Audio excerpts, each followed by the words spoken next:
Ini kisah nyata, saudara bisa kalau tahu tanya sendiri kesaksian beliau. Bagaimana melalui kuasa Allah, melalui doa pelepasan, kita juga bisa melepaskan orang. Bukan hanya begitu, tetapi melalui follow up yang tuntas. Waktu dia dianiaya lalu diusir oleh orang tuanya, 4-5 bersaudara, kita muridkan. Sehingga sekarang dia malah suami istri menjadi hamba Tuhan.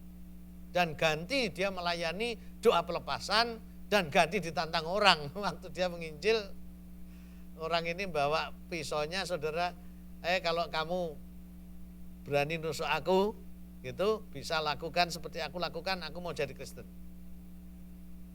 Lalu saudara ini suruh nusuk dia. Sama seperti saya, semula juga takut. Takutnya itu begini, kan ilmunya dia sudah dibuang. Nah, kalau sekarang dia tanpa ilmu itu lalu menusuk betul, dan ternyata mati, dua-duanya rugi, satu mati, satu masuk penjara. Akhirnya dia bijaksana, begini dah, saya tidak mau melakukan itu. Tapi untuk membuktikan, cukup saya coreng aja, kamu berdarah atau tidak. Ya silahkan. Dan ternyata dia setuju, dan pada waktu dicoreng gitu dadanya, saudara, keluar darah. Dan akhirnya orang itu mau mengakui, Yesus luar biasa. Yesus Kristus lebih di atas ilmunya, lebih daripada black magic, lebih daripada white magic. Saya beritahukan kepada saudara, baik black maupun white, dua-duanya magic, dan itu bukan dari Tuhan. Yang dari Tuhan adalah karunia-karunia 1 Korintus 12, saudara baca sendiri itu nanti di rumah. Nah, jadi melalui pemuridan ini, dari tukang patri bisa memenangkan wartawan, dari wartawan bisa jadi dokter, dari dokter jadi rektor, memenangkan ratusan mahasiswa, mendirikan banyak gereja di dalam maupun di luar negeri. Juga melalui doa pelepasan ini kita muridkan, akhirnya dia juga menjadi hamba Tuhan. Saudara, jangan kecil hati, meskipun saudara hanya bisa memenangkan 1, 2, 3 jiwa, kalau saudara muridkan itu, nanti mereka dipakai Tuhan. Nah, yang berikut adalah malam penghiburan, mesong, ya, di Jawa seringkali disebut mesong, yaitu malam penghiburan. Ceritanya begini, ini contohnya aja. Sekali waktu saya sedang ngajar PA di gereja, didatangi seorang memakai buljin, merokok, dan marah sama saya. Saya ditunggu sampai PA selesai, sampai pemahaman Alkitab selesai. Setelah selesai saya menemui dia, dan dia marah. Dia langsung mengajak saya juga malam itu juga, Bapak harus bersama saya malam hari ini juga sidang keluarga. Loh, nanti dulu urusannya apa? Gara-gara Bapak, adik saya tidak jadi cerai. Aneh enggak, saudara? Gara-gara Bapak, adik saya tidak jadi cerai. Karena itu Bapak ikut sidang malam hari ini, karena keluarga kami sudah sepakat cerai, kok gara-gara Bapak enggak jadi cerai. Dan Bapak tahu saya itu sampai menjual mesin cetak untuk ngurus perceraian ini.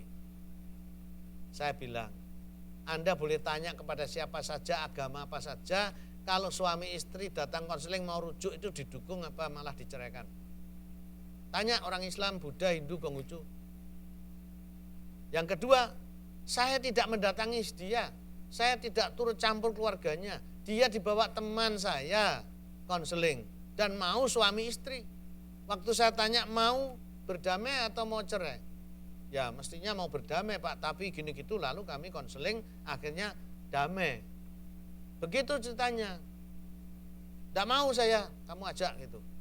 Wah, dia marah, saudara, saya seperti mau dipukul gitu.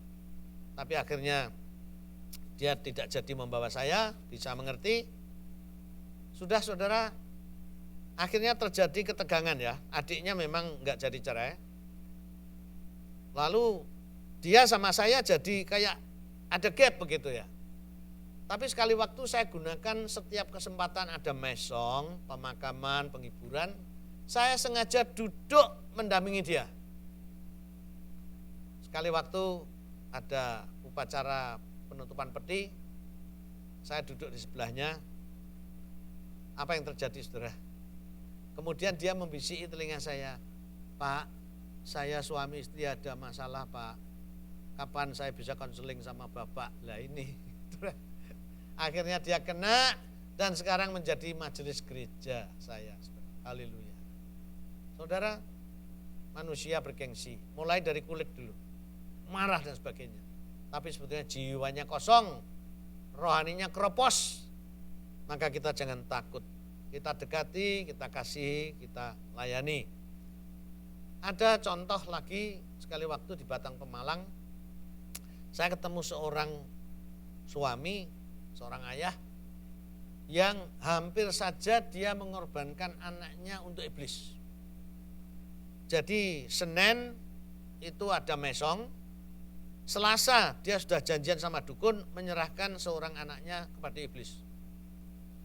Karena apa? Krismon. Jadi waktu itu Krismon saudara di Indonesia. Dia kenapa kok tidak kaya-kaya? Jadi dia demi kekayaan, demi mendapat ilmu pesugihan, dia rela mengorbankan anaknya. Tapi pada waktu mesong, dia bersebelahan dengan teman saya yang juga semangat di dalam menginjil. Terselamatkan dia. Sehingga dia membatalkan, besoknya enggak jadi menyerahkan anaknya pada iblis. Dia terima Kristus. Tapi saudara tahu tetap akibatnya apa? Suami istri itu tidak lama meninggal dunia, tapi anak-anaknya selamat saudara. Apakah itu ada konsekuensi logis dari peristiwa itu saya tidak tahu. Tetapi dia mengucap syukur pada saya sebelum meninggal dunia. Saya mengucap syukur Pak, Selasa saya mau serahkan anak saya pada iblis. Tetapi waktu mesong itu saya diinjili teman saya ini. Saudara pernah memikirkan enggak, siapa orang di sebelah tempat dudukmu itu? Sedang bergumul apa, sedang butuh apa, sedang akan melakukan apa? Kasihlah mereka itu. Minimal kabarkanlah Injil ini, kabar baik.